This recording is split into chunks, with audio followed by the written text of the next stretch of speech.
सोचिए एक ऐसे साम्राज्य के बारे में, मगध के बारे में, जहां सदियों से सिर्फ और सिर्फ क्षत्रियों का ही शासन रहा था। अब जरा ये सोचिए कि इस परंपरा को तोड़ने वाला पहला राजवंश कौन था। वो थे नंद। उनकी कहानी सत्ता के एक ऐसे जबरदस्त उदय की कहानी है जो इतिहास में हमेशा के लिए दर्ज हो गई। ये सवाल सीधा हमें इस वंश के सबसे रहस्यमयी और विवादास्पद संस्थापक महापद्मनंद के पास ले जाता है। देखिए, इस साम्राज्य को अगर समझना है तो पहले हमें उस एक इंसान को समझना होगा। महापद्मनंद की शुरुआत ही आप कह सकते हैं कि एक रहस्य में डूबी हुई है। उनके जन्म को लेकर ही कई अलग अलग कहानियां हैं और यही कहानियां उनकी शख्सियत को और भी दिलचस्प बना देती हैं। उनके जन्म को लेकर दो बिल्कुल अलग अलग बातें सामने आती हैं। एक तरफ हिंदू ग्रंथ बताते हैं कि वो राजा महानंदन और एक दासी के अवैध पुत्र थे, तो वहीं दूसरी तरफ यूनानी स्रोत एक बिल्कुल ही अलग कहानी सुनाते हैं। वो कहते हैं कि वो एक साधारण नाई थे जिसने रानी को रिझाया और फिर धीरे धीरे राजा का विश्वास जीतकर उसकी हत्या की साजिश रच डाली। अब सच जो भी हो, एक बात तो साफ है, महापद्मनंद कोई राजघराने से नहीं थे। वो एक बाहरी व्यक्ति थे जिन्होंने अपनी जबरदस्त महत्वाकांक्षा और चालाकी के दम पर सत्ता का रास्ता बनाया। और हाँ, ये रास्ता विश्वासघात से भरा हुआ था। सिंहासन तक पहुंचने का उनका जो प्लान था वो बहुत ही शातिर और सच कहूं तो क्रूर था। उन्होंने हर कदम बहुत सोच समझ कर उठाया। सबसे पहले राजा की हत्या की, फिर खुद को उन मासूम राजकुमारों का संरक्षक बताकर महल पर अपना पूरा कंट्रोल जमा लिया, और फिर जब सही मौका मिला तो एक एक करके सभी उत्तराधिकारियों को अपने रास्ते से हटा दिया और खुद मगध का सिंहासन हथिया लिया। सत्ता तक पहुंचने का रास्ता भले ही खूनी रहा हो, लेकिन सिंहासन पर बैठने के बाद महापद्मनंद एक असाधारण शासक साबित हुए।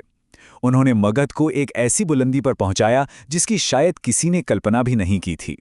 उन्होंने एक के बाद एक कई शक्तिशाली राज्यों को हराया, पांचाल से लेकर कलिंग तक। उनका दबदबा विंध्य पर्वत तक फैल गया और ये पहली बार था जब मगध की शक्ति दक्कन के पठार तक जा पहुंची थी। इसी विशाल साम्राज्य ने उन्हें एक राठ की उपाधि दी, मतलब एकमात्र सम्राट। ये सिर्फ एक नाम नहीं था, ये एक ऐलान था कि अब उनके बराबर कोई नहीं। उन्हें भारत का पहला साम्राज्य निर्माता भी इसीलिए कहा जाता है क्योंकि उन्होंने पहली बार इतने बड़े और बिखरे हुए भूभाग को एक मजबूत केंद्रीय सत्ता के नीचे लाया था। लेकिन 88 साल की उम्र में महापद्मनंद की मृत्यु के बाद कहानी एक बहुत ही दुखद मोड़ लेती है। जिस साम्राज्य को इतनी महत्वाकांक्षा और खून पसीने से बनाया गया था, वो अब उनके बेटे धनानंद के हाथों में था। एक ऐसा इंसान जो अपने पिता से बिल्कुल अलग था, भ्रष्ट, हद से ज्यादा लालची और अत्याचारी। जरा सोचिए, धनानंद को विरासत में क्या मिला था? 2 लाख पैदल सैनिकों की एक विशाल सेना, 20,000 घुड़सवार और हजारों रथ और हाथी। उस जमाने के हिसाब से ये एक अजय सैन्य शक्ति थी जिसे कोई हरा नहीं सकता था। लेकिन अपनी प्रजा की रक्षा करने के बजाय उसने इस ताकत का इस्तेमाल उन्हें ही कुचलने के लिए किया। उसने लोगों पर भारी भरकम टैक्स लगा दिए, जैसे कि हर किसान को अपनी उपज का 6ठा हिस्सा देना होगा और कारीगरों को महीने में 1 दिन मुफ्त में मजदूरी करनी होगी। और अन्याय देखिए, अपने सैनिकों और पुजारियों को इन सभी करों से पूरी तरह से छूट दे रखी थी। उसी समय दुनिया के दूसरे छोर से सिकंदर महान भारत की सीमाओं पर दस्तक दे रहा था। हालांकि उसकी थकी हुई सेना ने धनानंद की विशाल और खूंखार सेना का सामना करने से साफ इनकार कर दिया। लेकिन नंद साम्राज्य के लिए असली खतरा बाहर से नहीं, बल्कि महल की अपनी ही दीवारों के भीतर से पैदा होने वाला था। और यहीं पर कहानी में एंट्री होती है चाणक्य की, जो तक्षशिला के एक महान विद्वान थे। वो सिकंदर के आने वाले हमले के खिलाफ एक संयुक्त मोर्चा बनाने के लिए धनानंद से मदद मांगने आए थे।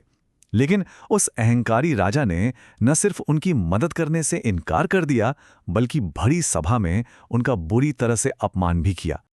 और बस यही वो अपमान था जो धनानंद के पूरे साम्राज्य को ले डूबा। चाणक्य का जवाब एक गंभीर प्रतिज्ञा थी, एक ऐसी शपथ जिसने नंद वंश का भविष्य तय कर दिया और भारत के इतिहास को हमेशा के लिए एक नया मोड़ दे दिया। चाणक्य ने एक पल भी बर्बाद नहीं किया। उस अपमान से प्रेरित होकर उन्होंने तुरंत अपना मिशन शुरू कर दिया, एक ऐसे योग्य नेता की तलाश करना जो धनानंद को चुनौती दे सके और उसे जड़ से उखाड़ फेंके। उस अपमान का नतीजा राजा के लिए बहुत तेज और विनाशकारी था। चाणक्य को अपना शिष्य मिला, एक युवा जिसका नाम था चंद्रगुप्त। उन्होंने उसे प्रशिक्षित किया और फिर दोनों ने साथ मिलकर धनानंद के भ्रष्ट शासन को उखाड़ फेंका। राजा के अहंकार से लेकर उसके वंश के विनाश तक का ये एक सीधा रास्ता था, जिसने आगे चलकर गौरवशाली मौर्य साम्राज्य के लिए दरवाजे खोल दिए।